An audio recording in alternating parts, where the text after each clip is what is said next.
Baik, perkenalkan nama saya Samuel Chris Michael Bagasta Simanjuntak dengan NIM 1822311 dari kelas K04 dan pada kali ini saya ingin menjelaskan mengenai ujian akhir semester untuk mata kuliah Sistem Multimedia dengan kode mata kuliah II 2240. Jadi pada pembahasan soal di UAS ini kita akan membahas itu mulai dari kompresi video, kompresi audio, kemudian kompresi gambar dan dengan beberapa studi kasus yang berbeda dan metode-metode yang berbeda juga. Jadi langsung saja itu untuk soal pertama, kita akan membahas tentang kompresi gambar ya. Jadi pada soal pertama ini kita diminta untuk melakukan selfie jadi kita melakukan selfie dengan handphone dan karena handphone yang saya gunakan adalah iPhone maka formatnya akan menjadi HEIC. Maka saya convert terlebih dahulu ke JPEG agar untuk lebih mudah proses kompresinya. Kemudian setelah kita convert, kita ambil atau kita petakan satu gambar itu menjadi beberapa makro blok, di mana makro blok itu biasanya ukurannya 8 kali 8 piksel.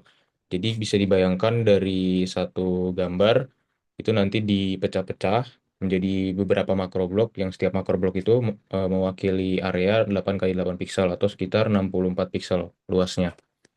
Nah, posisi karena kita akan menganalisis perbedaan dari satu makro blok sebelum dan sesudah kompresi, maka pada kode kita akan menggunakan saya akan menggunakan kode program Python, di mana di kode programnya itu saya tentukan bahwa makro blok yang saya ambil itu posisinya di kolom ke 1150, pixel ke 1150 sampai 1158, dan pixel di baris ke 302 sampai 310, yang dimana itu ukurannya 8 kali 8 piksel ya. Nah, jadi pada soal pertama ini kita sudah mengambil gambar, convert ke JPEG dengan konverter online, kemudian eh, buatkan saya buat kode program Python untuk melakukan kompresi terhadap makro blok tersebut. Kemudian kita akan bandingkan perbedaan-perbedaan antara piksel, mana piksel yang dikompresi paling keras, mana yang tidak terlalu berubah, mana yang sama, nanti bisa kita lihat. Jadi alur kerjanya itu yang pertama kita konversi dulu karena gambar yang diambil melalui handphone itu RGB, kita konversi dulu ke YCBCR dan kita ambil yang channel Y-nya doang. Karena Y itu kan luminance, di mana itu menyatakan kecerahan. Dan mata manusia itu lebih sensitif terhadap cahaya atau kecerahan. Kemudian konversi kita lakukan dengan transformasi linear yang dimana itu ada library-nya di Python. Kemudian kita subsampling 420 itu default ya untuk format foto JPEG. Jadi si BCR-nya itu akan diambil tiap dua baris dan kolom. Itu jadi misalkan dari 4 blok nanti diambil cuma satu ya. Oleh karena itu ada kalau misalnya ada 4 blok diambil satu berarti ada 3 blok yang hilang. Itulah kenapa ada informasi warna yang berkurang ya. Nah, kemudian kita melakukan pergeseran nilai itu yang dimana nilainya itu dari 0 sampai 255 jadi minus 127 sampai 128. Kemudian kita melakukan DCT atau discrete cosine transform, di mana nanti blok spasial 8 kali 8 itu akan menjadi domain frekuensinya. Terus kita lakukan kuantisasi, di mana kuantisasinya ini akan membagi DCT dengan kuantisasi matriks standar, kemudian nanti hasilnya akan dibulatkan. Nah, dengan pembulatan itu dan pembagian dengan matriks standar itu nanti detail-detailnya itu yang tidak terlalu penting itu akan terhapus. Dalam kata lain, loss compression ya, lossy compression. Jadi detail-detail yang sebenarnya tidak akan kita aware atau bisa kita lihat itu dihilangkan untuk mengurangi ukurannya. Kemudian zigzag scan atau zigzag ordering itu nanti menyusun ke matriks area satu dimensi ya. Itu dari frekuensi yang tinggi ke yang rendah. Terus kita ada ekstrak DC dan AC-nya, kemudian kita juga menggunakan algoritma Huffman atau Huffman code. Itu nanti sudah kita buat sebuah fungsi di kode Python-nya untuk Huffman code ini. Kemudian nanti DC AC-nya itu kan dikodekan ke 9 bit. Nah, itu terjadi penghematan bit karena kan kita melihat dari kemunculan bit ya berdasarkan Huffman code. Terus yang terakhir kita melakukan dekuantisasi dan IDCT, yaitu di mana kita membalik kuantisasi dan transformasi DCT. Hasilnya itu nanti balik lagi ke rekonstruksi ulang blok citra spasialnya. Jadi di tahap yang ke-9 ini sudah mulai kembali ke decoding, sedangkan yang dari proses 1 sampai ke 8 itu adalah encodingnya. Jadi sebelum kita masuk ke analisisnya ya, kita lihat dulu kode programnya.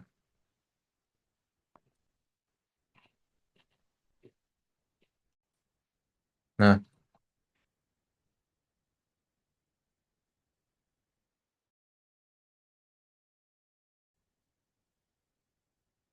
oke, jadi ini adalah kode program yang saya gunakan. Untuk versi lengkap kode programnya sudah saya upload di GitHub juga.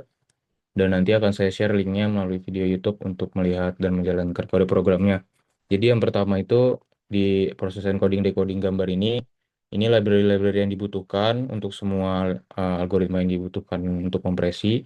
Yang pertama tadi convert RGB ke YCBCR, ini untuk subsamplingnya, ini fungsi untuk zigzag ordering, ini fungsi untuk Huffman code yang sudah dibuat untuk mendapatkan nilai DC-nya. Kemudian ini nanti mulai awal programnya di sini yaitu kita mengambil gambarnya. Gambarnya yang digunakan itu dinamakan di sini sampel, sampel JPG. Terus kita konversi, subsampling, kita shift atau ya kita shift agar nilainya menjadi dari minus 128 sampai 127. Ini yang untuk mengambil makro blok mana yang ingin kita analisis, yaitu saya pilih tadi ini sesuai urutan kolom dan baris. Kemudian ini untuk DCT atau ya ini untuk proses DCT. Nah ini quantization matrixnya ini udah default atau setidaknya ini umum digunakan karena berdasarkan beberapa website juga memang matriks yang digunakan adalah ini untuk proses kuantisasinya. Kemudian zigzag ordering kita mengambil DC dan AC-nya. Terus ini Huffman encodingnya untuk DC. Ini bitstream encodingnya untuk mendapatkan AC-nya. Kemudian kita inverse, ini udah mulai proses decoding untuk mengembalikan hasil rekonstruksi, kembalikan ke rentang aslinya, yaitu tanpa ada shift-nya. Jadi kita tambah 128 lagi. Nah, terus ini hasilnya itu apabila dijalankan akan seperti ini. Oke. Nah, jadi pada makro blok yang diambil itu bisa dilihat kan kalau jadi ini blok yang asli, makro blok asli, ini makro blok yang direkonstruksi, kemudian ini perbedaannya. Ini sebenarnya bantuan aja untuk legenda. Jadi semakin cerah warnanya artinya perubahannya itu semakin besar, tapi semakin gelap warnanya perubahannya semakin sedikit. Jadi misalkan kita ambil blok yang sini nih, misalnya blok yang di sini, ini blok asli, kemudian di blok yang rekonstruksi dia agak sedikit lebih gelap. Artinya itu ada perbedaan, ada perubahan yang lumayan besar ya. Maka ini warnanya putih. Artinya itu perubahannya sangat-sangat banyak di situ, di blok yang itu, di pixel yang itu. Kemudian kita bisa lihat pixel yang lain, misalkan ini pixel yang ketiga dari kanan, kemudian ini pixel yang ketiga dari kanan, ini perubahannya juga lumayan besar, itu maka dikasih warna merah. Tapi kalau misalnya kita cari yang warna hitam, misalnya di sini, blok kedua dari kiri bawah, nah ini bisa dilihat kalau yang di asli dan di hasil rekonstruksi itu bisa dibilang hampir tidak ada perbedaannya, atau mungkin hanya ada sedikit sekali gitu perbedaannya. Makanya di sini kita kasih legenda warnanya gelap, sangat gelap, hampir ke hitam. Nah, untuk analisisnya, itu seperti ini. Jadi pada kuantisasi itu kan terjadi loss ya, atau dia kan termasuk lossy. Jadi informasi frekuensi yang tinggi itu akan dihapus. Nah, sebenarnya tidak dihapus atau dibulatkan. Itu kan karena dia tadi setelah proses kuantisasi kita bulatkan angkanya. Makanya area kontras yang tajam atau detail kecil itu akan hilang. Jadi dia agak smoothing gitu.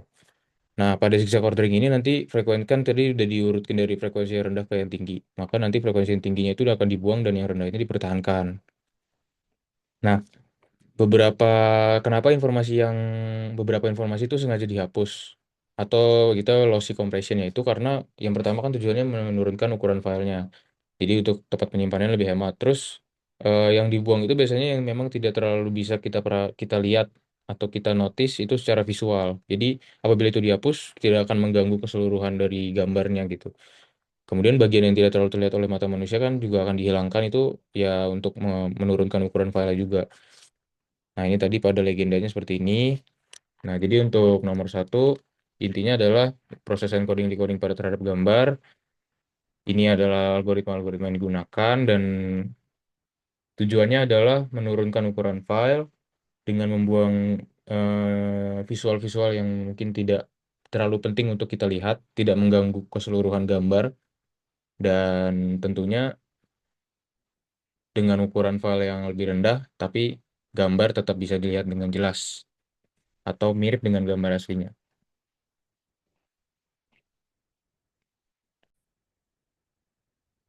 Oke, kita lanjut ke nomor yang dua, itu adalah kompresi video. Jadi skenario-nya di sini, skenario yang saya buat, misalkan saya sedang merekam sebuah situasi lalu lintas atau di jalan. Kemudian nanti dari rekaman itu, video itu, di mana itu kan pada umumnya adalah kendaraan yang lewat, orang yang lewat, atau objek-objek yang berlalu lalang.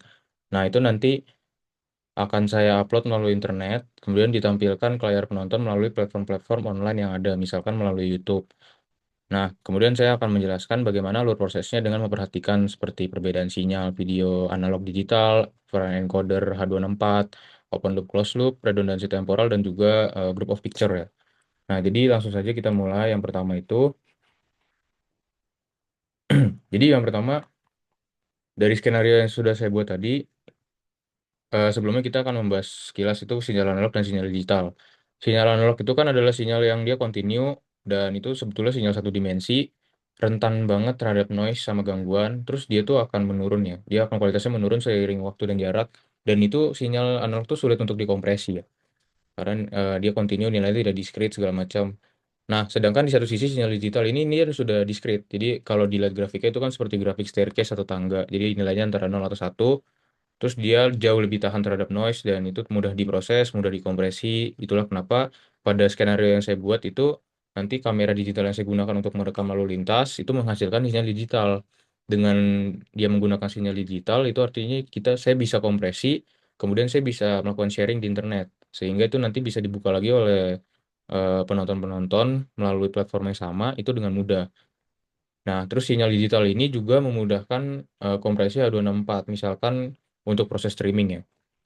Itulah kenapa pada nomor soal kedua itu kan saya akan menjelaskan video encoder H264 ya.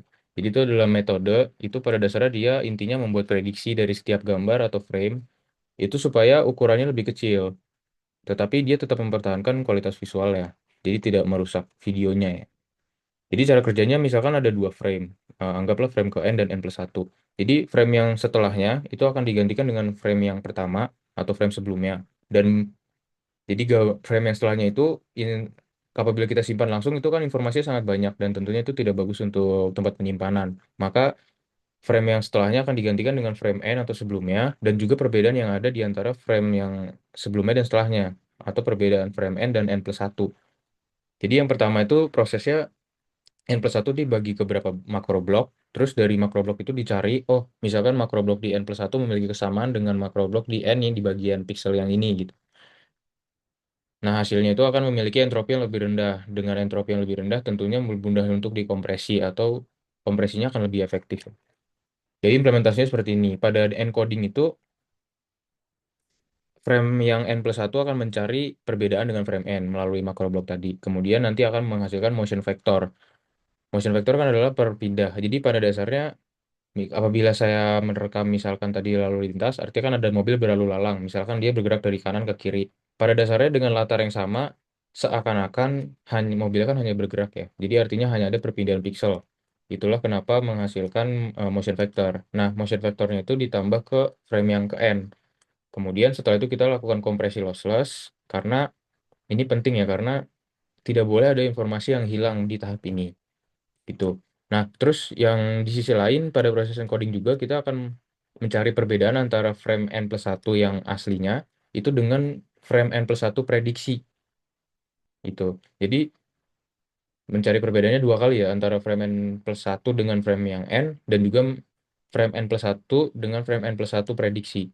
Kemudian yang kedua, proses kedua ini kita akan melakukan kompresi yang lossy. Tidak apa-apa ada informasi yang hilang karena ini hanya untuk menyimpan error. Karena nanti ketika kita rekonstruksi itu akan digabungkan ya. Jadi hasil kompresi lossless yang tidak ada informasi yang hilang itu digabungkan dengan errornya. Nah, itu loh pada decodingnya nih. Jadi meson vector yang tadi sudah kita tentukan untuk masing-masing pixel itu biasanya, nah itu nanti akan digabungkan dengan error tadi. Errornya. Digabungin error itu nanti akan merekonstruksi frame N+1 yang dimana itu apakah kalau dikatakan tidak ada data yang hilang pasti ada. Kenapa kita bilang ada yang loss itu ya karena tadi pada tahap sini nih kita menggunakan kompresi yang lossy compression di sini. Jadi pasti apabila kita rekonstruksi ulang pasti ada data yang hilang gitu. Terus kita lanjut lagi ke nomor yang ketiga. Nah, perbedaan open loop dan closed loop ya. Jadi open loop itu pada prakteknya itu sangat tidak ideal. Jauh lebih ideal yang closed loop ya. Karena kenapa begitu? Karena open loop itu dia mencari perbedaan dengan frame yang sebelumnya. Misalnya n mencari perbedaan dengan n-1. Nah, nanti kalau kita lihat di sini itu dia misalkan di sini ini frame n, frame sebelumnya, frame setelahnya, dan ini nanti urutan-urutan frame, ini urutan-urutan frame yang prediksinya. Nah, jadi misalkan ini frame n-1, kemudian frame n, nanti kan akan dicari perbedaannya. Ini segitiga yang saya maksud adalah perbedaan antara n-1 dan n. Nanti akan membuat si prediksi ini, di mana tentunya setiap prediksi kan ada errornya ya. Nah, tapi error yang terjadi di sini itu bukan hanya error di frame yang ini, tapi error dari frame-frame sebelumnya. Jadi ini akumulatif. Jadi frame error yang di sini ada error-error dari sebelumnya, error yang di frame n ada error termasuk juga error dari frame n-1 dan ini juga jadi tuh akumulatif ini. Dan itu tidak bagus. Jadi ini tadi terdapat akumulatif error atau gabungan error-error sebelumnya ya. Nah, selain itu dia juga tidak ada feedback dari hasil decoding. Karena pada closed loop ini itu pada proses encoding melakukan decoding. Jadi ada feedback. Nah, dengan adanya feedback itu akan menghasilkan hasilnya itu lebih akurat ya. Jadi itulah kenapa open loop ini tidak bagus untuk dipraktekkan. Tapi kelebihannya dia tentu lebih cepat. Dia lebih cepat tapi ya tidak akurat gitu. Nah, pada closed loop ini sangat umum atau bahkan sangat dianjurkan untuk digunakan pada praktek karena dia akan mencari perbedaannya dengan prediksi frame sebelumnya. Jadi kalau yang open loop itu antara n dengan n-1, tapi kalau pada closed loop antara n dengan n-1 yang sudah prediksi. Gitu. Makanya ini dia mengambil, jadi perbedaannya segitiganya tuh dari n-1 prediksi dan juga dari n. Ini juga dari n-1 prediksi, dari n prediksi dengan n+1 gitu. Nah, akibatnya apa? Dengan dia mengambil perbedaannya dari dua frame tersebut, errornya itu per frame, jadi bukan akumulatif. Jadi misalkan di sini pasti ada error, tapi error yang di sini adalah error untuk frame yang n-1 prediksi ini, gitu. Selain itu, pada proses skema keseluruhannya itu dia di closed loop ada feedback dari hasil decoding terhadap hasil prediksi yang dikompres. Jadi untuk hasil prediksi frame-nya yang akan dikompres, itu kan artinya dia sedang menjalani proses encoding. Nah, saat encoding itu dia sekaligus menjalankan proses decoding. Nah, proses decodingnya itu digunakan untuk seperti apa ya, untuk menambahkan lagi, memastikan lagi bahwa oh ini benar-benar frame yang tepat hasil kompresinya. Jadi lebih akurat ya. Tapi ya kelemahannya tentu dia tidak akan secepat si open loop, tapi jauh lebih akurat. Nah, kita lanjut lagi yang keempat. Yang keempat itu kan soalnya jelaskan bagaimana redundansi temporal. Oke. Jadi pada redundansi temporal itu kita merujuk ke textbook yang digunakan. Jadi misalkan kita asumsikan gambar itu atau video ini tidak bergerak ya, terdiri dari misalkan kita video statik gitu. Artinya gambarnya tidak bergerak. Makanya kita bilang C n+1 atau yang setelahnya itu ya sama dengan yang sebelumnya.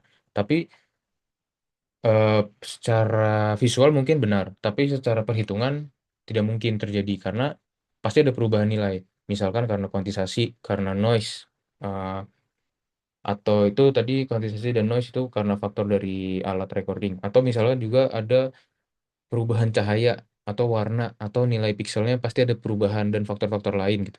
Nah, itulah kenapa kita simpulkan, oh, tidak mungkin frame yang setelah atau C yang n+1 ini untuk koordinat x-nya sama dengan yang sebelumnya gitu. Nah, saat itu kita melakukan prediksi. Prediksinya ini dengan menambahkan dx dan dy, di mana itu vektor gerak pixel.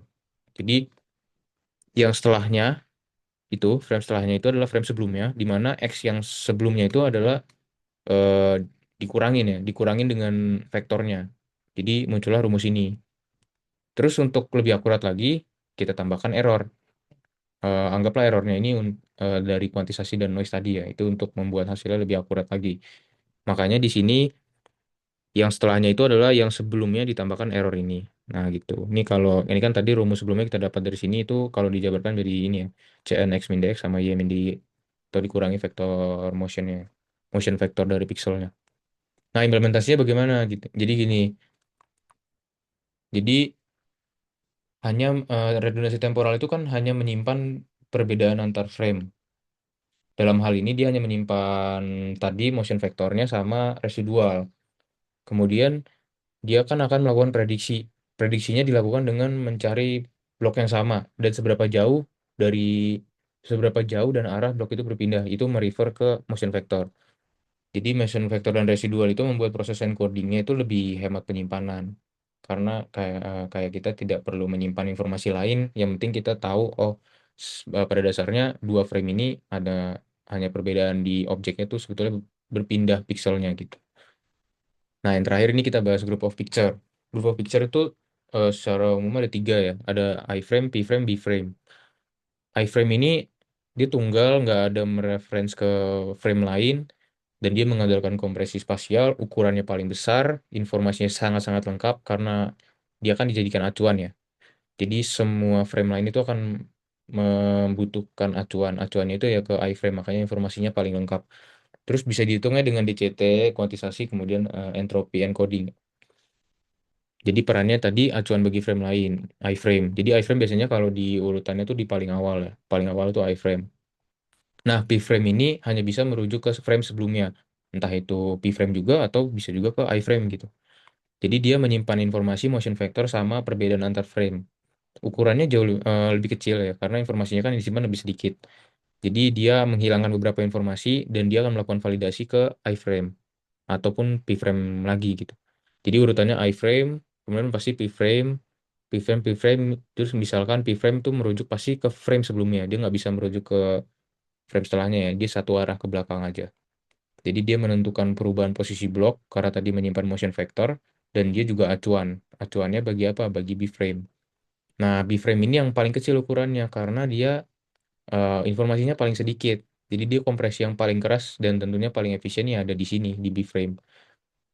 Jadi dia bisa tapi bedanya dia dua arah. Jadi B-frame itu by directional frame. Dia dua arah bisa ke sebelum dan sesudah. Dan dia juga bisa merefer ke baik mau itu I-frame ataupun P-frame. Jadi kompresinya paling efisien dan karena B-frame ini juga perlu reordering ya untuk buffering. Jadi perannya B-frame ini sebetulnya untuk optimisasi atau efisiensi di bandwidth sama storage-nya karena dia ukurannya sangat kecil. Nah, terus perbandingan GOP-nya itu GOP ada 20 dan GOP 50. GOP 20 artinya frekuensi apa ya? Frekuensi atau banyaknya frame antar eye layer itu ada 20. Jadi di antara eye layer dengan eye layer lainnya ada 20 frame di sini yang itu bisa berupa B frame ataupun P frame. Tentunya kalau dibandingkan dengan yang 50 ukurannya, jadi apabila 50 berarti kan di antara eye layer ada 50. Artinya kan B frame dan P frame lebih banyak menyimpan informasi kan mereka lebih sedikit. Jadi pasti ukuran GOP 20 itu lebih besar daripada GOP 50. Karena kalau dengan menggunakan GOP 20, iframe-nya lebih banyak. Iframe itu menyimpan informasi paling lengkap, di mana dia ukurannya paling besar gitu. Terus beban komputasinya ringan. Kenapa? Karena eh, P-frame dan B-frame itu kan sedikit, dan mereka butuh merefer ke frame lainnya. Itu kan butuh beban komputasi ya. Karena mereka sedikit, ya mereka tuh apa ketergantungannya sangat kecil, sehingga beban komputasinya ringan. Jadi tidak banyak kompresi dan keterkaitan ke frame lain. Terus latensinya rendah dan ini cocok untuk video editing karena logikanya video editing kita butuh small details, kita butuh visual yang bagus, kita butuh eh, video yang sangat-sangat optimal kondisinya gitu.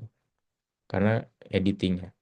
Nah, di yang 50 tadi mayoritas kan berarti B-frame dan P-frame di antara I-frame.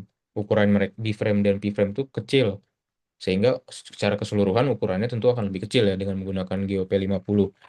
Nah, terus beban komputasi tinggi. Kenapa begitu? Karena kan banyak B-frame dan P-frame. B-frame dan P-frame ini kan memiliki ketergantungan ke frame-frame lainnya ya. Jadi mereka harus merefer ke frame sebelumnya, frame setelahnya, dan itu membebani komputasi. Itulah kenapa beban komputasi untuk GOP50 ini akan jauh lebih tinggi.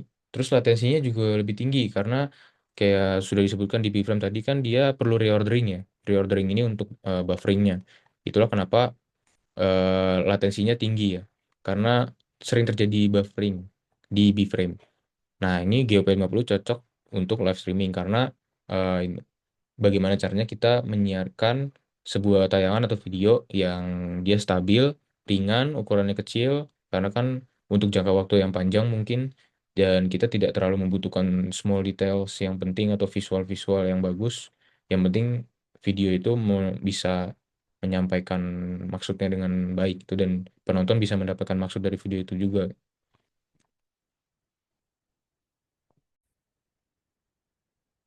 Oke, jadi kita lanjut ke soal yang ketiga, itu kompresi audio.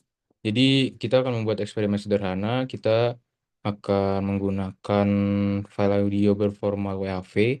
Durasinya kurang lebih 10-30 detik. Nah, kita kompres ke format MP3 dengan library PyDub dan FFmpeg Python dengan kode program. Bandingkan ukuran file, spektrum frekuensi, sesuai gelombang antara file asli dan kompresi. Oke, jadi saya sudah mengambil eh, file sampel format WAV durasi sekian dari internet. Jadi kita langsung saja ke kode programnya, itu di sini. Nah, jadi sampelnya tuh kita menggunakan, sampel audio kurang lebih suaranya seperti ini. Sebentar.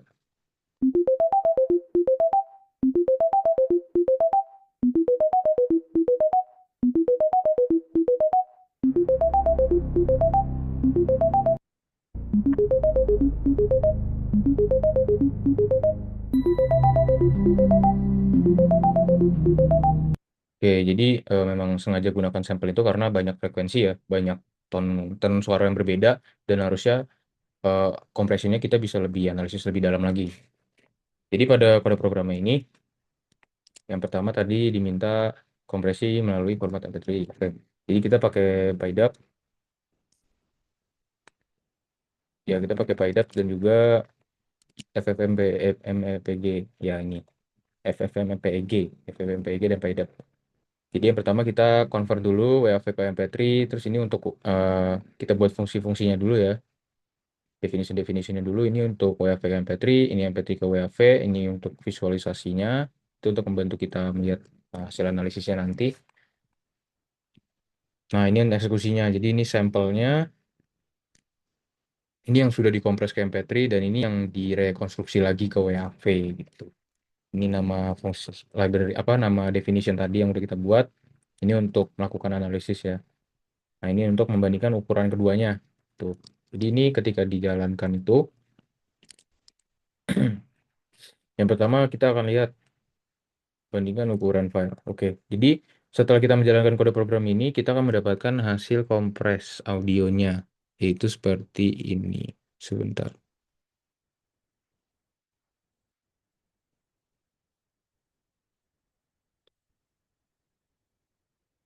Nah, jadi ini yang pertama. Jadi ketika dari WAV ke MP3 hasilnya seperti ini.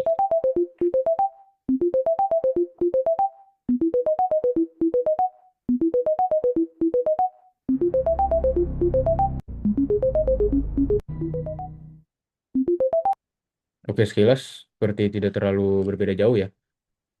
Kemudian kalau yang hasil rekonstruksi dari MP3 ke WAV seperti ini.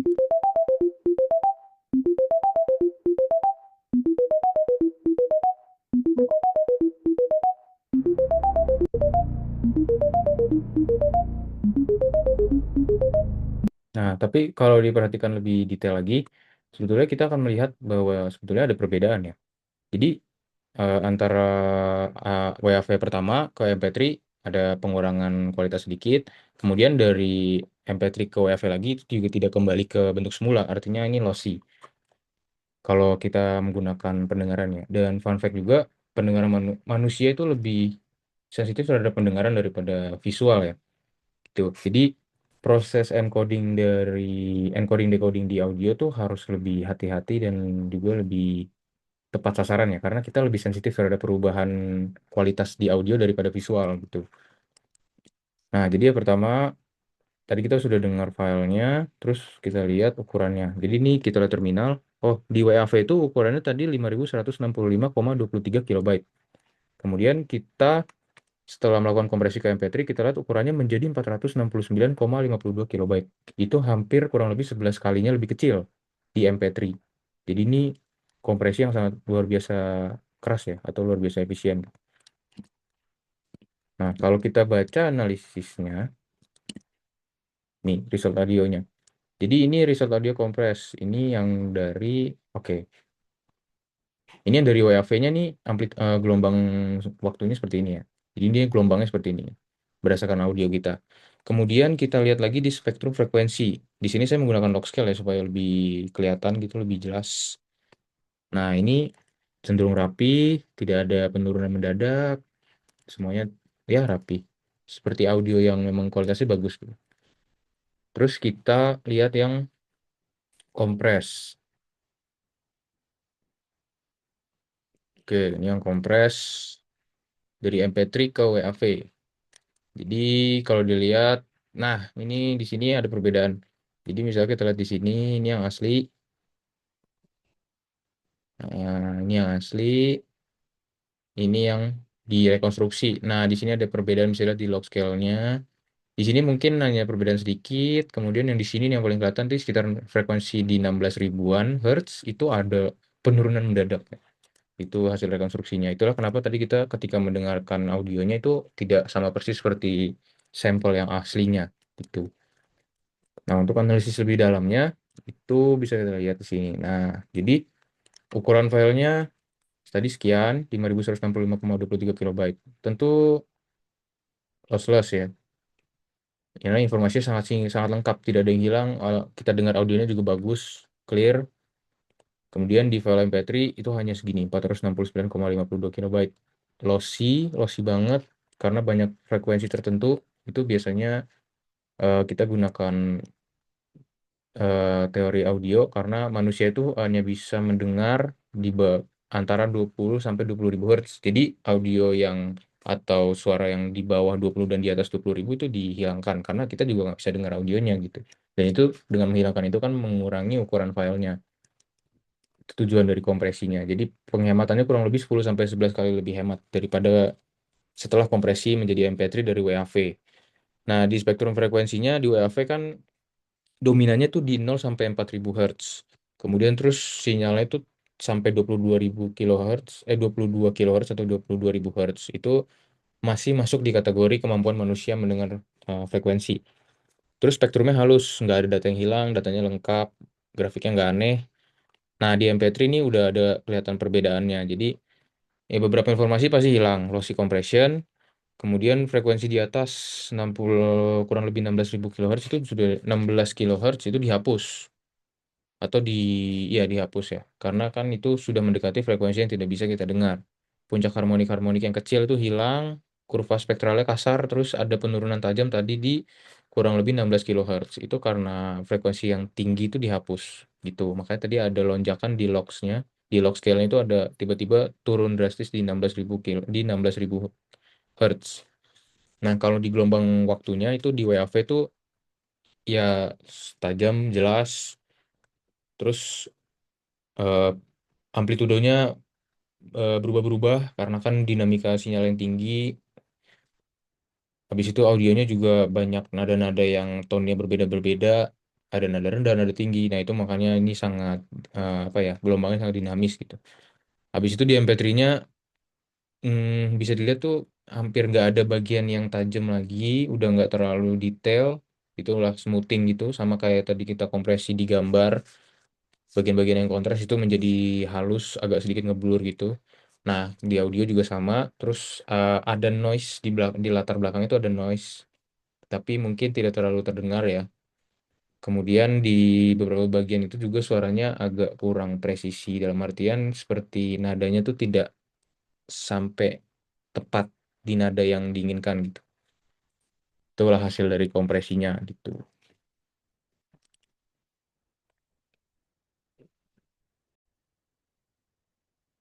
Oke, lanjut ke soal yang terakhir yaitu tentang watermarking pada audio ya. Jadi kita akan membuat bahasa pemrograman Python dengan ambient detection watermarking, sinusoidal 440 Hz menggunakan sample rate 48.000 sampel per detik. Tekniknya ini berbasis spread spectrum, jadi ada seed dan juga ya ada seed dan juga bobot ya atau weight. Oke, jadi mungkin kita akan jelaskan dulu ya.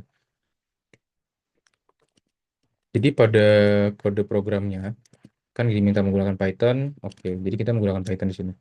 Nah, pada file ini Tadi sample rate 48.000, durationnya kita buatlah 2 detik gitu untuk durasi audionya.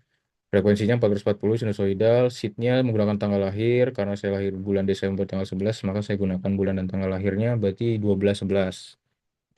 Weight-nya saya gunakan variasi 2, ada 0,1 dan 0,01, di mana 0,1 akan lebih besar weight-nya daripada 0,01 ya tentunya.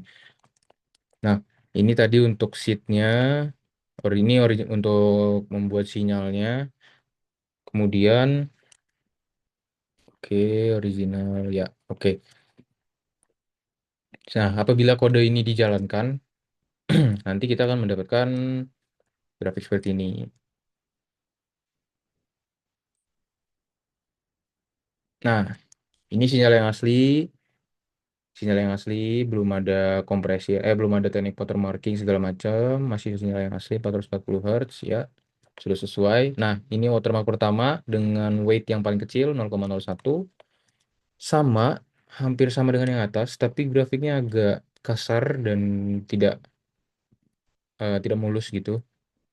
Artinya sudah mulai ada gangguan atau seperti noise seharusnya apabila di suara. Nah, kita tambah bobotnya menjadi lebih besar 0,1, dia semakin chaos. Jadi grafiknya semakin chaos, semakin tidak stabil, tapi tetap mengikuti ya, secara visual tetap seperti gelombang sinusoidal. Itu. Nah, kalau paling terlihat itu nanti di ininya. Jadi misalkan di sini nih, ini adalah 404 apa? Suara dari gelombang 440 Hz sinusoidal. Oke. Nah, ini hasil watermarking yang pertama, yaitu bobot yang paling kecil. Oke, ada noise. Sangat terdengar kan ada noise. Noise-nya itu jauh lebih chaos ya. Jadi semakin besar weight-nya, noise-nya semakin parah ya. Kalau berdasarkan dari kode programnya. Lalu kita lakukan analisis. Kenapa hal itu bisa terjadi? Jadi kita menggunakan tadi spread spektrum seat dengan seat dan juga bobot ya. Oke, tadi grafik sudah kita tampilkan. Semakin besar weight-nya, maka tadi grafiknya semakin chaos. Tidak seperti grafik aslinya. Semakin chaos grafiknya, ternyata ada noise yang sangat terdengar di audionya. Gitu. Terus kalau kita lihat hasil deteksinya itu kita bisa merefer ke rumus ini. Jadi dengan spread spectrum ini kan watermark ini itu basically gabungan dari message, ditambah dengan noise ya. Jadi memang kita menambahkan noise ke sinyal aslinya gitu. Tapi noise-nya itu kita kasih bobot. Bobotnya itu bervariasi ya. Bisa kecil, bisa besar tergantung dari tujuan watermarkingnya apa. Jadi kita punya rumus R ini. Jadi korelasi itu berbanding lurus dengan bobot. Dengan bobot berbanding lurus dengan korelasi, semakin besar nilai korelasinya, watermarkingnya itu semakin mudah terdengar pada audio. Karena semakin besar korelasinya, itu noise-nya semakin besar gitu. Jadi, nih bisa dilihat di sini. Jadi kan pada percobaan saya itu ada dua bobot, 0,1, 0,01. 0,01 ini yang paling kecil. Korelasinya 997,62 berdasarkan kode program. Kalau kita dengar di audionya, audio hasil watermarking yang dengan bobot kecil ini, ada noise, tentu kita dengar noise, tapi noise-nya kecil, tidak terlalu mengganggu, dan mungkin apabila kita dengar sekilas kita tidak bisa langsung mendeteksi, oh ini ada watermarking di sini gitu. Tapi kalau kita ganti bobotnya ke 0,1, yang dimana itu 10 kali lebih besar, korelasinya langsung meningkat ke 9.637,62. Ketika kita dengar audionya, noise-nya sangat terdengar, noise-nya sangat sangat keras ya. Tentunya dengan noise yang keras ini, kita dengar sekilas pun kita sadar, oh ini ada audio ini sudah dilakukan teknik watermarking gitu. Jadi terbukti ya bahwa korelasi berbanding lurus, korelasi itu nilai yang ini tadi, korelasinya itu berbanding lurus dengan bobot. Dan bobotnya ini semakin besar bobotnya, kita akan semakin mudah mendeteksi watermarkingnya gitu. Nah, habis itu kita juga akan bahas ya, tadi di soal diminta jelaskan efek hasil variasi. Oke, nah sekarang kita akan meminta jadi untuk ini kan kita hanya berbicara masalah angka atau teori ya, kita berbicara teori. Oh, semakin besar korelasinya, bobotnya semakin besar, kita semakin mudah mendeteksinya, noise semakin besar. Tapi kita bisa pakai dengan cara yang sama di kode program, jadi kita bisa deteksi ulang aja gitu. Jadi melalui kode program ini, misalkan ini dengan ya parameter sama, ini sinyalnya, inisialisasi ini sudah randomnya. Nah, ini weight-nya saya lebihin ya. Ya, misalnya variasiin aja. Tadi kan kita menggunakannya 0,01 sama 0,1. Ini ada 0,05, 0,2 sama 0,001 gitu. Ini untuk mendeteksi misalkan watermark itu berarti sinyalasinya nanti ditambah sama W-nya dikali spread code. Terus korelasinya ini menghitung ini untuk menghitung korelasi ya. Nah, ini untuk mengambil korelasinya. Terus nanti statusnya ini. Kita ingin mencoba ini terdeteksi ada watermarking atau tidak. Jadi kita bisa menggunakan kode program untuk mendeteksi suatu sampel audio apakah dia sudah di watermarking atau tidak. Tuh. Jadi kalau dilihat dari sini di terminal yang sudah saya run itu, oke kita coba run ulang aja. Nah,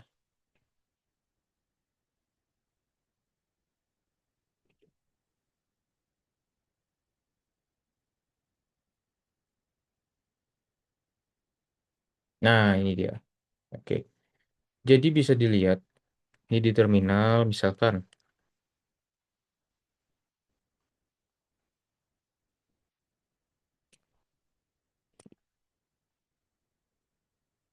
Nah, ini bisa dilihat ya. Ini bobot sudah diurutin dari yang paling kecil ke paling besar. Sesuai teori tadi, bobot paling kecil akan sulit dideteksi, bobot paling besar akan mudah dideteksi. Nah, jadi dengan kode program ini, anggaplah kode program ini sebenarnya hanya untuk percobaan aja, dummy, untuk membuktikan apakah benar-benar sulit atau tidak dideteksi gitu. Nah, bobot yang kecil, ini dia masih mendapatkan hasil yang tidak terdeteksi. Bobot 0,01 pun masih tidak terdeteksi dengan korelasi ini ya. Kemudian dengan bobot yang udah mulai membesar 0,05, ini sudah terdeteksi. Oh, ada watermarking. Ini juga semakin besar, sudah pasti setelah-setelahnya akan terdeteksi terus gitu. Nah, kalau kita lihat di grafiknya tadi, ini bisa kita lihat nih. Efek bobot terhadap nilai korelasi deteksi. Jadi ini thresholdnya ya. Sebenarnya thresholdnya ini memang kayak default aja. Kurang lebih di sini gitu. Kurang lebih di sini thresholdnya. Terus ini tadi yang terdeteksi atau tidak terdeteksi. Jadi ketika sudah mulai korelasinya, jadi thresholdnya ini di sini. Selama nilai korelasinya di bawah threshold, ya dia tidak akan terdeteksi. Gitu. Sudah ada watermarking tapi tidak terdeteksi. Nah, kalau yang di atas, sudah di atas threshold, sudah pasti ini terdeteksi. Yaitu ini yang tadi 0,001 di sini belum terdeteksi. 0,01, oh sudah di threshold. Sudah di threshold tapi masih belum terdeteksi. 0,05 sudah di atas threshold, makanya dia terdeteksi, terdeteksi, terdeteksi. Gitu. Jadi kalau digambarkan di grafik seperti ini ya, ini yang menyatakan hubungan antara nilai korelasi dengan mudah tidaknya teknik watermarking itu terdeteksi.